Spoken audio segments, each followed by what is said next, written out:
Hello, everybody, and welcome to the Critical Conservative. My name is Andrew Lake. I'm going to be your host today.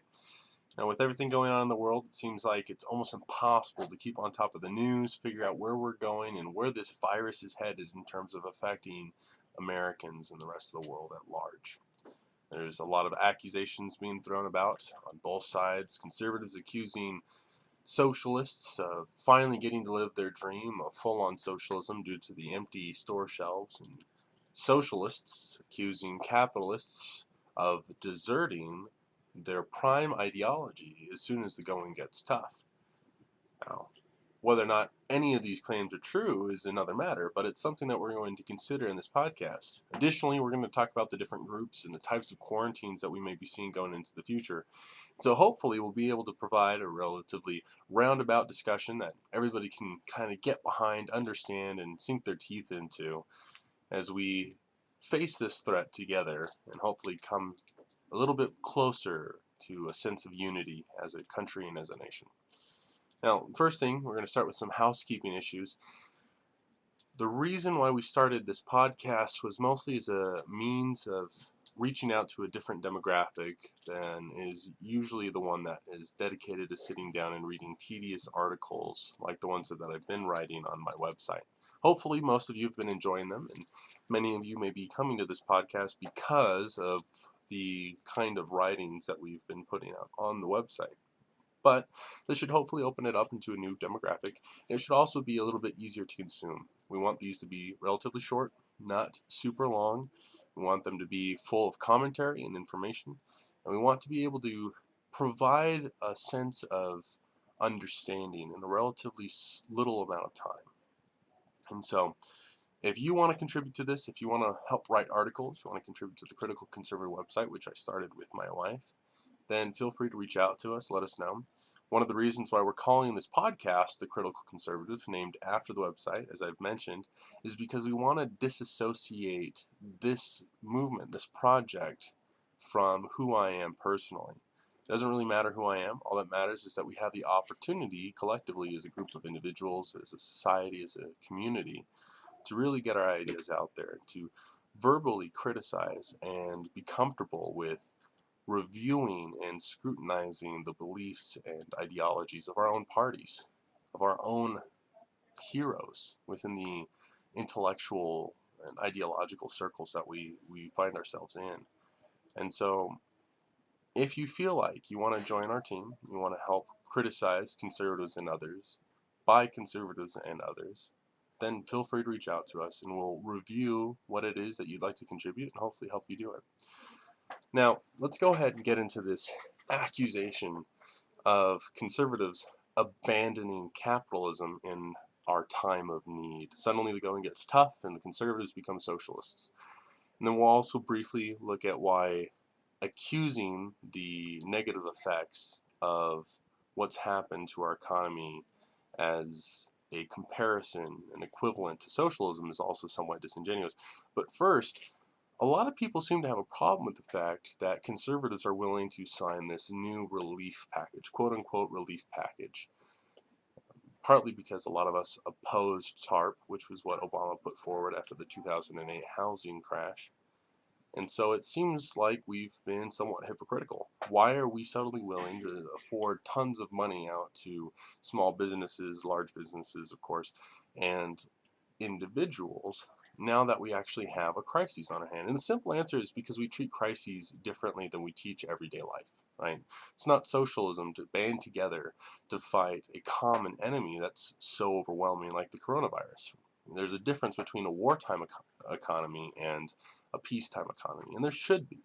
If you're trying to treat everything the same way that you would during a national security issue, well, then you're going to run into issues when you actually find yourself in a national security problem, right? And so it's not a case of socialism for conservatives to state that we want to do what we can to help the economy to stay afloat during this time in which the government has been forcing these businesses to close their doors. Now, it's important to note that that argument has been made by quite a lot of conservatives. There's a small amount of it that can be challenged and should be challenged. If the government hadn't gone in and closed these businesses, would these businesses have closed anyways? Most of them would have, and most of them should have, right? And so this isn't just a case of, well, the government has intervened and therefore now we have to do what we can to alleviate what's been happening. No, this is a case of we are in a crisis situation.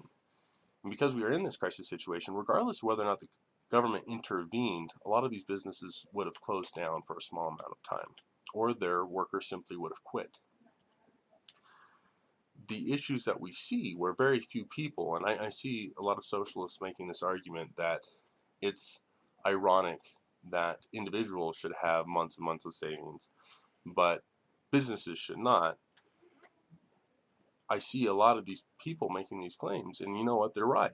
It is ironic that from a governmental perspective, we want people individually to have savings, but businesses to not. And part of that is because we have a system as a government that encourages businesses to spend their money, to put out as much capital as humanly possible and not safeguard very much of it. You see this in a tax code, because the money that you save, that you keep inside of the business without pushing out towards the owners, is still taxable, right? In a lot of cases, taxable to the owner's personal pockets. We have a system that encourages people to divest their savings and push it towards the stock market. That's not something that we really should be trying to push as a government. This is the government's intervention, not necessarily in the case of the coronavirus, but generally, that has created a crony capitalistic, corporatistic attitude that has fundamentally undermined the true value of free market and capitalism. So when socialists are saying that this is a failing of capitalists suddenly are no longer acting like capitalists, it's not really. It's that the capitalists are living in a situation where crony capitalism has become so prevalent that it's become hard to practice capitalism, right? It's the same thing that socialists argue when we say, oh, look at these socialist countries, they always end up dying and enslaving their population, to which the response is, well, they just haven't been practicing true socialism. Well, the same thing can be made here. We haven't really been practicing true capitalism. And so what we really should be doing when we're talking about these situations in which now we have these businesses that are floundering because they haven't been practicing good business qualities, knowing that they'll be bailed out by the government, or knowing that they really should have been saving but they weren't because the government's been encouraging them not to through the different tax codes and regulations that we have, well, then we need to band together as a group of individuals designed to fight crony capitalism. This doesn't mean that the ideology of capitalism has failed. It means the practical application of it has been corrupted by individuals who want to see larger government take more control over the economy. Right? Let's fight for limited government. Let's remove these government regulations that make it difficult for true capitalism to be practiced, and will help to reinforce to these businesses the necessity of practicing savings, of ensuring that they're paying their employees enough, that they're and trading their employees well enough that their employees are willing to work for them and can trust them when their business asks them to do something. That's what we need to be doing, and that's what we need to be advocating for. Now, with some of these relief packages, I'm going to touch this really briefly. We'll go to the socialists, then to the groups in quarantines. But with this relief package, I'm not a big fan of it. I don't like giant disbursements of cash, trying to disseminate that through the economy, again, for the same reason that I mentioned before. It creates a system in which the government intervention is actually negatively affecting the free market capitalism that should permeate this society. And it also has created this sense of, once we get this stimulus money, once we get this relief money, then we are going to spend it on luxury items rather than on items that we need in the short term. Which means that more than likely we're going to have to see multiple disbursements of cash come out depending on how long these quarantines take place. We may have to see a lot of these businesses continually bailed out, more and more of loans extended towards small and larger businesses. I would prefer a much more targeted approach in which we really just expand unemployment. We extend this new expansion and those added benefits to furloughed employees and give a tax credit to businesses relatively equal to the expense of just owning the building, to the businesses that are willing to maintain them as furloughed employees, not fire them, but just put them off of work for a few weeks, a few months, until the end of this quarantine. If we were to do that, it means we'd have a lot less dependency on the government continually passing new bills. We could just put a sunset date into the legislation, and should that end beforehand, when it comes to these unemployment benefits, that we can just pass another bill to extend it, right? And so we're living in a situation where we could easily target this a little bit more clearly. And something that we should also include in this is any businesses based in China after this particular case that need to be bailed out for yet another crisis going into the future shouldn't be bailed out. They should receive no bailout funds, no bailout money, because they've decided to take a very risky investment for a very quick return, and that's something that is being subsidized currently by the government, but shouldn't be subsidized going forward. We'll see businesses practice much more safe and cautious decision-making practices and protocols if we take away this concept of the taxpayer being able to be the purse for these businesses when their ventures go south. And that will see a lot of these jobs move into other places that are more secure, where the wages will necessarily be higher, and it will accomplish a lot of the goals that most of us have in mind. It's also not fair to say that when we see empty grocery stores that this is a cause of socialism. This is basically socialism, right? This is a practical reality of a crisis. Whether or not that's going to happen in socialism, that's something that can be debated on a different tact, but it's almost cheap to take this crisis situation that has happened for almost all of us who are included in this free market economy, quote unquote free market. It's not as free as most of us would like, but these shortages aren't necessarily an issue of what happens with government intervention and socialism. It's an issue of panic buying, really. This when we try to shift the blame from individuals not knowing how to react to a crisis to socialism, we devalue the necessity to educate citizens on how to act appropriately when there is a crisis. So don't just try to shift this, oh, this is basically socialism, when you see these empty grocery store shelves.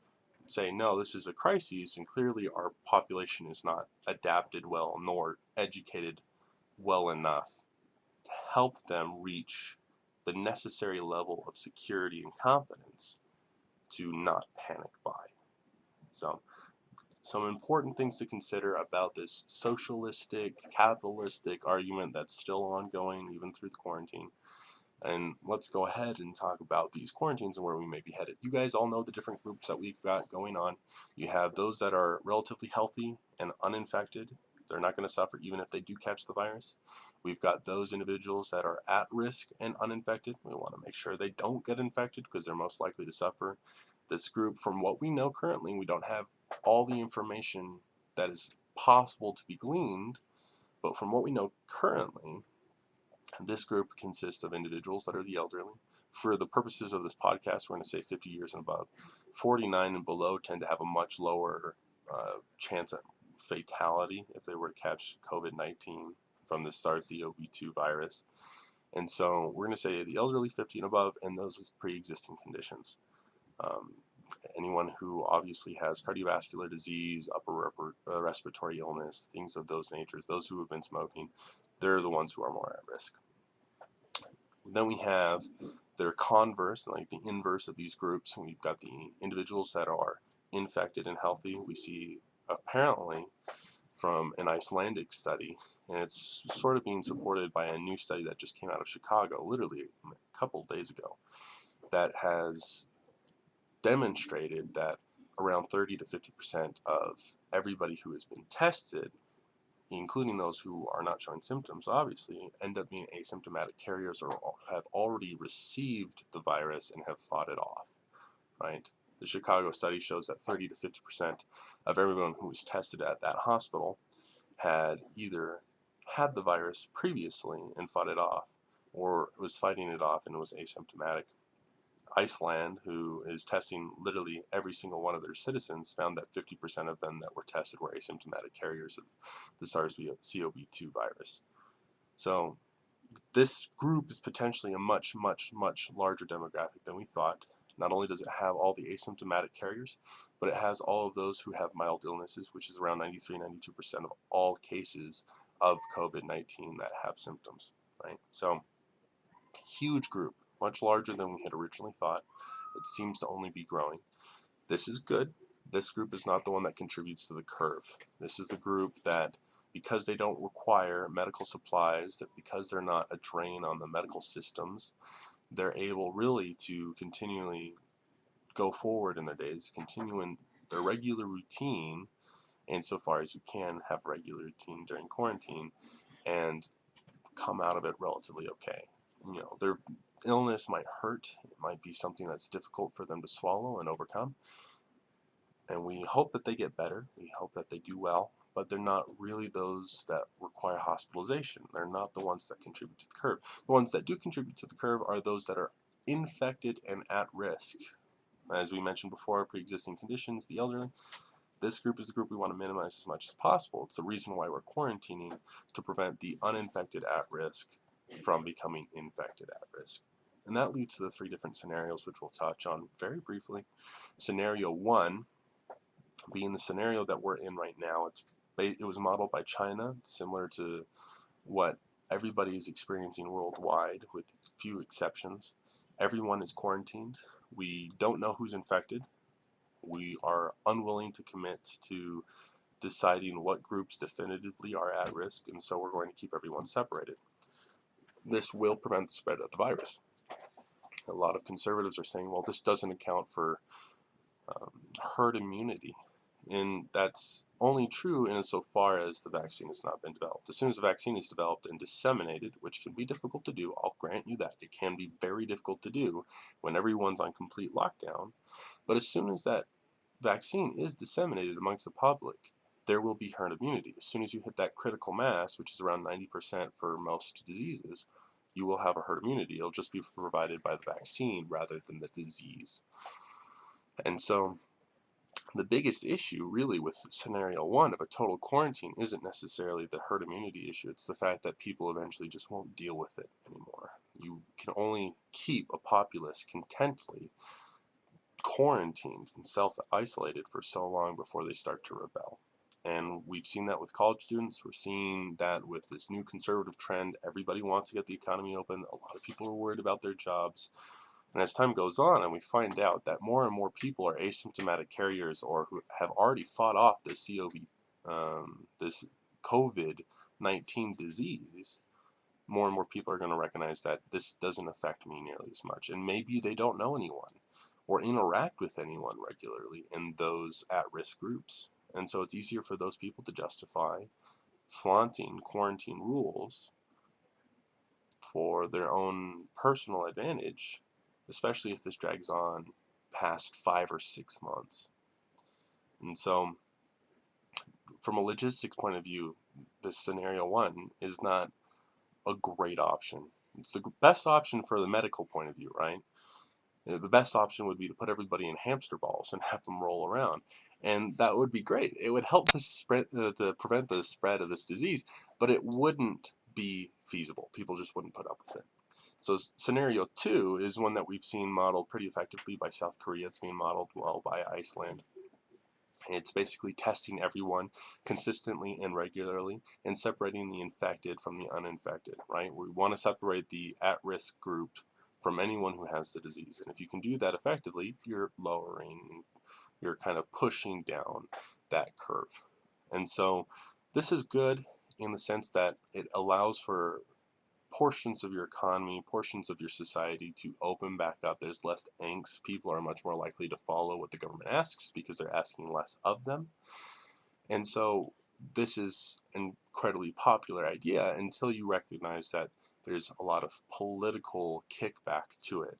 Right? You have to be able to test everyone pretty much every 7 to 14 days. Imagine trying to test 360 million Americans every 7 to 14 days. I mean, that's really difficult to do. And so it is a little bit of a logistics nightmare. It also means that if infected individuals have a false negative and then go and spread amongst the general population, you can see secondary spikes, which will then be blamed on the politicians, right? Politicians prefer to take the route of overreacting because no one can blame them for overreacting. because you can't really tell what underreacting would have looked like if everyone overreacts. In this case, if you decide when the rest of the world is quarantining everyone that you are going to only quarantine the infected, and then a great swath of them break through or sneak underneath that radar, then you're going to have a situation in which a lot of that blame is going to be placed on the politicians. So this is a politically risky move. It's much more tolerable in the long run. It's closer to a long-term solution. Not as long-term as scenario 2, but definitely scenario 3, but definitely a lot safer than scenario 3, which is being modeled currently by Sweden. We've seen the UK do something similar. We've seen Denmark briefly consider something similar. It's basically where we just quarantine the at-risk groups. We keep the at-risk away from pretty much everybody else, and that will help us to prevent the curve from rising drastically, right? You can still flatten the curve if you prevent that group that would contribute to the curve from being infected. And so that's what a lot of these people are doing. A lot of these countries are kind of briefly considering. It's just very risky politically because you don't know definitively which groups are at risk. You can't say this group is not at risk, this group is, with any amount of certainty, because you can't prove that you know all of the groups that can be at risk. You can't prove a negative. And so what if you come out later and you find that pregnant women are more likely to be at risk? We didn't know it before, but now we do. And you were the politician that chose scenario 3 to quarantine only the at risk, and pregnant women weren't part of that list to begin with. I mean, if you have a lot of pregnant women who have had very negative effects, even death, come from this, you're going to suffer as a politician. I mean, there's no way you recover from that. Additionally, we don't want to see anyone else take unnecessary risks because we simply want to have a much more open economy. You will have easily preventable deaths if you don't label people at risk who need to be labeled at risk. But it will open your economy quickly, and if this is a long-term situation in which you have to deal with this for a year, 18 months, this is far more likely to be realistic, especially as time goes on and we find that a much larger group of the population is infected than previously thought, and they're doing fine. And so I personally think we're going to see a transition relatively soon from scenario 1 to scenario 2 or 3, probably a combination in which we isolate those that are infected and definitely isolate the at-risk group. We have this kind of transition type interaction with those that work with the at-risk group. Think of nursing home workers, for example. We're probably going to want to keep them quarantined and test them regularly, whereas we can allow the rest of the population that doesn't interact with at-risk groups go about their day. Right? If you're an individual who works as, let's say, a garbage man or an accountant like myself, and you don't interact with individuals who are at risk very often, well, then you should be able to go ahead and go about your day interacting with people as you like. If you're somebody who interacts with someone in that risk category, then you should perhaps self-isolate and be tested more regularly. And so as we go forward, looking for a potential treatment or a vaccine, hopefully this hydroxychloroquine is as effective as it's being touted by some individuals. I know there's a lot of doubt. I saw recently, however, there was a survey that stated around 75% of doctors felt that it was at least somewhat effective in combating the negative side effects and symptoms of COVID-19. So depending on how effective that is and how quickly we get these vaccines that are in development and human testing, then we might see a quicker end. Maybe we transition to scenario 2, or maybe we don't need transition at all because the light is right around the corner. I don't know about that. I think we're going to go on for at least 4 or 5 more months. But I think that the political winds are such that we will very quickly see a change from where we are right now to one of these other scenarios, or a hybrid mix of these other scenarios. Hopefully this podcast has been something that you felt like is educational. You felt like you've gleaned something from it and it's been useful to you. I definitely enjoy it. It is nerve-wracking as all get out. I've never done anything like this, and it's always hard to put myself on the spot when it comes to situations like this. But I'm grateful for your support. TheCriticalConservative.com had an amazing month last month. We had an outpouring of support, a little over 500 views, from when we first posted our article to that next part in April. And so it was amazing. We're very grateful for it. Let me know if there's anything that I can do to improve. Always appreciate constructive criticism. If you want to contribute, let me know, and we'd be happy to have you on. Again, we're happy to have you here. I'm Andrew Lake. This is the Critical Conservative. Thank you for listening.